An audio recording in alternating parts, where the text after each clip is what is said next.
the National Football League. But Carson has his defense gathered around him. What they've got to do here is stop him on this play, call a timeout, create a third down, and stop him there, and hope to get the ball back. It's as simple as that. 2nd and 8 coming up. 2 minutes to go. Cowboys up by 6. Or slap it out of somebody's hands. That's what they're all talking about. And, of course, that's what Dallas is talking about. Andre Waters.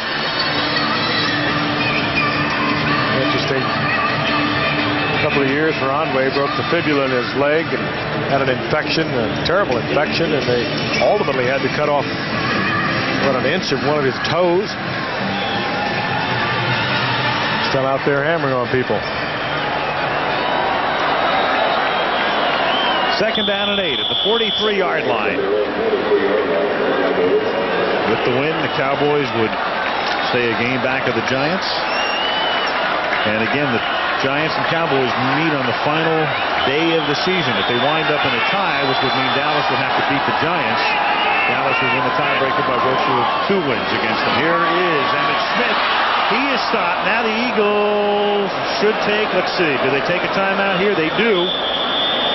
They do. They wasted a couple of seconds. They could have had it a little bit earlier. Boy, good play there by Seth Joyner.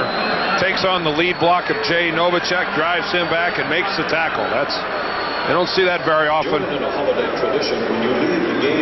He may have lost the ball for a second. I think that's what Seth Joyner was jumping up and down about, that he thought maybe he had a chance to get the football. And Andre Waters is giving some lift to somebody, and Clyde Simmons is saying, stay in the game, pal. Come on.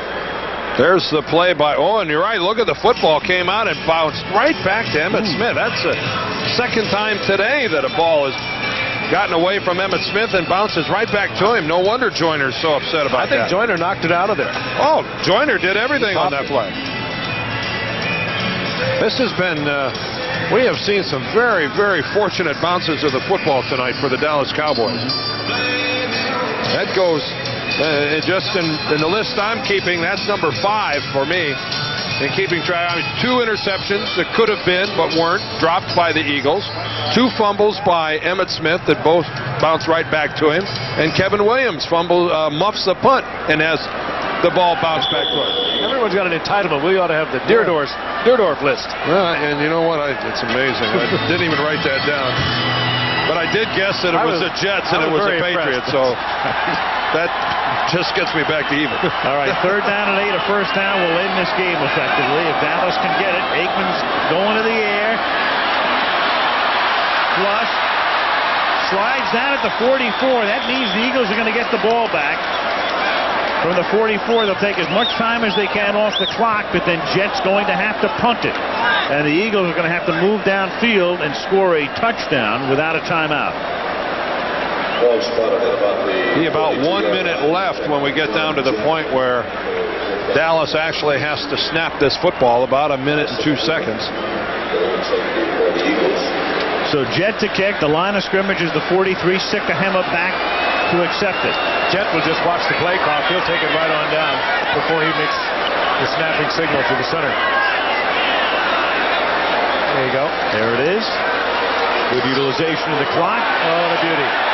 Sikahema, well, he thought about going for a fair catch and then decides to run it back, and the Cowboys had other ideas. Brock Marion stops him at the 11th, so they're going to have to go 89 yards in 55 seconds with no timeouts. And without trying to make the big play. And without Randall Cunningham and without Fred Barnett.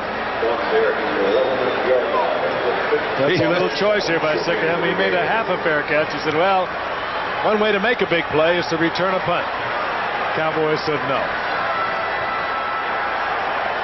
Now, I'm not sure that Cunningham and Barnett could do it. I'm not sure Van Brocklin and Tommy McDonald could do it. But we'll see if Brister and the gang can do it from the 11-yard line. How about Ron Jaworski and Mike Quick? They could do it.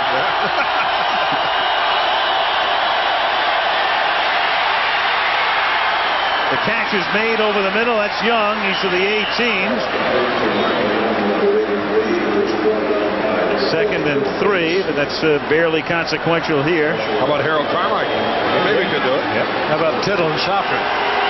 Wrong team. Oh. We knew you'd get a Giants sooner or later. Same division. Whistler on second down, throws, and it's intercepted by Bill Bates.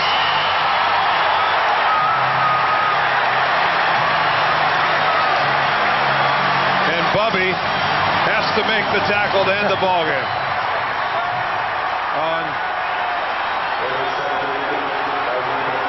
To no one's surprise, there's jawing taking place over on the sideline. It was not easy for the Dallas Cowboys. I think most people, the odds makers included, thought it was going to be a lot easier. Yeah, it might send a message to Minnesota, the Jets, and Washington, and the Giants that the Cowboys are not back to where they were a year ago. And I'll tell you something else it says about Richie Kotite's ball club. This team's got a lot of fight in it. They are crippled, maimed, and in most of the games they've played this year, not the talent level of their opponents, and yet they fight, they stay in the games, they scrap. If you think good things come out of fighting your way through adversity, that may be the case in the future for the Philadelphia Eagles, who pretty much effectively see their playoff hopes disappear with this loss here tonight. Boy, and did Bubby Brister take a pound. As he does week after week, and just bounces back, and they'll bounce back next week against Buffalo at Veterans Stadium, and then wrap it up at Indy with New Orleans as Jerry Jones accepts congratulations, and then we'll see Philly again on closing night this year at San Francisco, and they hope to have Cunningham back for that game, or perhaps before. So tonight, the Dallas Cowboys go to 8-4. As they beat the Eagles 23-17. We go to Miami next week for Pittsburgh against the Dolphins. Phil and Al Michaels, Frank Gifford, Dan Deerdorf saying good night from Irving, Texas.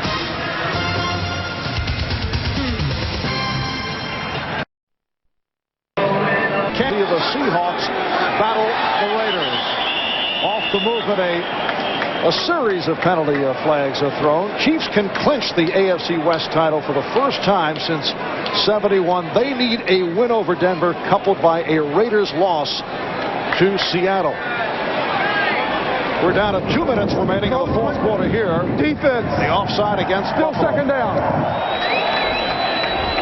They just said they're going to pin their ears back and go because they know they got to throw, but can't go a little bit too soon.